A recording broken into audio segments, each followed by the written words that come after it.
Cookery சேனலை பார்த்து யார் வேணாலும் சமையல் பண்ணலாம். ஆனா சுவையான சமையல் பண்றது எப்படி? நான் இதயம் நல்லெண்ணெயில சமையல் பண்றேன். ஆஹா ஓஹோன்னு பாராட்டுறாங்க. நீங்களும் இதயம் நல்லெண்ணெயில சமையல் பண்ணுங்க, பாராட்ட வாங்குங்க. தினம் தோறும் வாங்குவே இதயம். இஸ்ரேல் ராணுவத்துக்கும் பாலஸ்தீன பயங்கரவாத அமைப்பான ஹமாஸுக்கும் 2023 அக்டோபர் 7ஆம் தேதி முதல் போர் நடந்து வருகிறது. ஹமாஸ் அமைப்பை கூண்டோடு அழித்து அது பிடித்து சென்ற இஸ்ரேல் பிணை கைதிகளை மீட்போம் என பிரதமர் நெதன்யாகு உறுதியுடன் செயல்பட்டு வருகிறார். ஹமாஸுக்கு ஆதரவாக இஸ்ரேல் மீது லெபனான் நாட்டில் செயல்படும் ஹிஸ்புல்லா பயங்கரவாத அமைப்பும் தாக்குதல் நடத்தியது. இதனால் ஹிஸ்புல்லா அமைப்பையும் களையெடுக்க முடிவெடுத்த இஸ்ரேல் சில நாட்களுக்கு முன் லெபனானில் தரைவழி தாக்குதலை துவங்கியது. அதே நேரத்தில் வான்வழி தாக்குதல்களை தொடர்ந்து நடத்தி வருகிறது.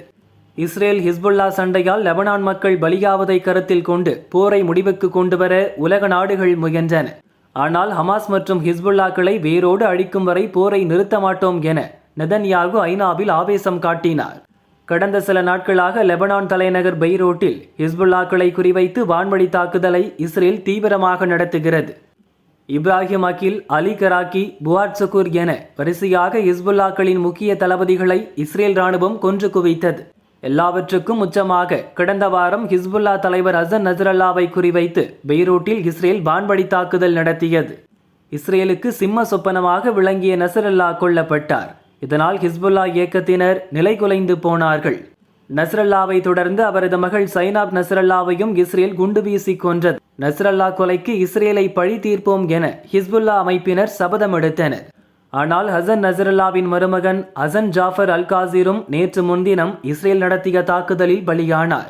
சிரியா தலைநகர் டமாஸ்கஸ் அபார்ட்மெண்ட்டில் அல்காசிர் இருந்தபோது இந்த தாக்குதல் நடந்துள்ளது.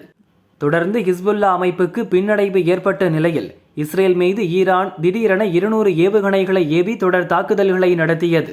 இஸ்ரேலும் பதிலடி கொடுக்க தயாராகி வருகிறது.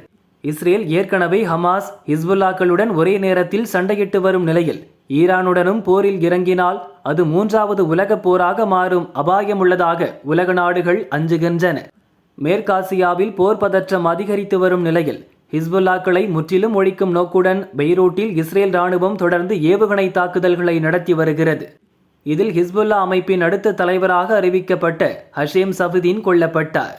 பெய்ரூட் நகரில் நேற்று நள்ளிரவில் ஹஷேம் சஃபுதீன் தலைமையில் ஹிஸ்புல்லா அமைப்பின் முக்கிய ஆலோசனை கூட்டம் நடந்தது. இதில் கமாண்டர்களும் அரசியல் பிரிவு தலைவர்களும் பங்கேற்றிருந்தனர். கூட்டம் நடந்த கட்டடத்தை குறிவைத்து இஸ்ரேல் குண்டுமழையை பொழிந்தது. இதில் ஹஷேம் சஃபுதீன் உள்ளிட்ட பலர் கொல்லப்பட்டனர். ஆனால் இதை இஸ்ரேலோ ஹிஸ்புல்லா அமைப்போ உறுதிப்படுத்தவில்லை. ஆனால் நியூயார்க் டைம்ஸ் போன்ற அமெரிக்க பத்திரிகைகளும் லெபனான் மீடியாக்களும் ஹஷேம் சஃபுதீன் கொல்லப்பட்டதாக செய்தி வெளியிட்டன. அடுத்தடுத்து தலைவர்களை பலி கொடுத்துவிட்டு நிற்கும் ஹிஸ்புல்லா அமைப்பினருக்கு பேரிடியாக இன்னொரு அதிர்ச்சி செய்தியை இஸ்ரேல் இன்று வெளியிட்டுள்ளது.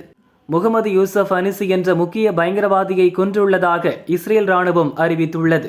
15 ஆண்டுகளுக்கு முன்பு அனிசி ஹிஸ்புல்லாவில் சேர்ந்தான். தொழில்நுட்ப அறிவுமிக்க அனிசி ஹிஸ்புல்லாவுக்கு ஆயுதங்கள் தயாரிப்பதில் முக்கிய பங்கு வகித்தான். குறிப்பாக துல்லியமாக தாக்கும் ஏவுகணைகள் தயாரிக்கும் பணியில் இணைந்து செயல்பட்டு வந்தார். ஆயுத தயாரிப்புக்கு மூளையாக விளங்கிய அனிசி கொல்லப்பட்டதும் ஹிஸ்புல்லாக்களை கடும் அதிர்ச்சியடைய வைத்துள்ளது. லெபனானில் இஸ்ரேல் படைகளின் தாக்குதல்கள் தொடரும் எனவும் இஸ்ரேல் ராணுவம் அறிவித்துள்ளதால் வரும் நாட்களில் சண்டை இன்னும் தீவிரமாகும் என்பதால் லெபனான் மக்கள் அச்சத்தில் உறைந்துள்ளனர்.